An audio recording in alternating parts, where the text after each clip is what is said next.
Saudi அரேபியாவில் வெப்பநிலை பூஜ்ஜியமாக குறைகிறது. ஓட்டுநர்கள் பின்வரும் விஷயங்களை பற்றி எச்சரிக்கையாக இருக்க வேண்டும். குளிர்காலம் தொடங்கியுள்ள நிலையில் சவுதி அரேபியாவின் பல்வேறு பகுதிகளில் வெப்பநிலை திடீரென குறைந்து வருகிறது. இந்த சூழ்நிலையில் மக்கள், குறிப்பாக ஓட்டுநர்கள், மிகுந்த எச்சரிக்கையுடன் இருக்க வேண்டும் என வானிலை மையம் அறிவுறுத்தியுள்ளது.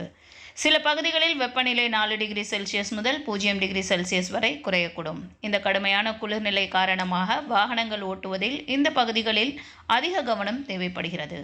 குளிர்ந்த காற்று, பனிமூட்டம், சாலைகளில் ஈரப்பதம் ஆகியவை விபத்துகளுக்கு காரணமாக இருக்கலாம். எனவே பின்வரும் போக்குவரத்து அறிவுரைகளை கடைபிடிக்க வேண்டும்.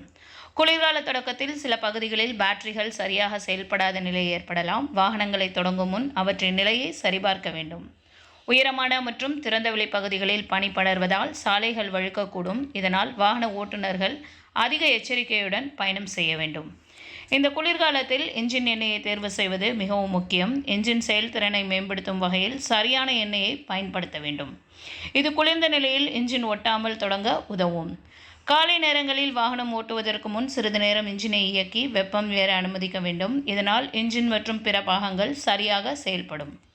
உங்கள் காரில் உள்ள அனைத்து திரவங்களின் அளவையும் சரிபார்க்க வேண்டும். இதில் என்ஜின் எண்ணெய், குளிரூட்டும் திரவம், பிரேக் திரவம் ஆகியவை அடங்கும். குளிர்காலத்தில் இவை சரியான அளவில் இருக்க வேண்டும். பனிப்படரும் எதிர்பார்க்கப்படும் பகுதிகளில் டயர்களின் நிலை மற்றும் பிரேக்கிங் சிஸ்டம் சரியாக உள்ளதா என்பதை உறுதி செய்ய வேண்டும். டயர்களின் பிடிப்பு குறைந்தால் விபத்து ஏற்படும் அபாயம் அதிகரிக்கும். எனவே மிகுந்த கவனத்துடனும் பாதுகாப்புடனும் உங்களுடைய வாகனங்களை இயக்குங்கள். மேலும் இது போன்ற தகவல்களுக்கு சவுதி நியூஸ் சேனலுடன் இணைந்திருங்கள். நன்றி.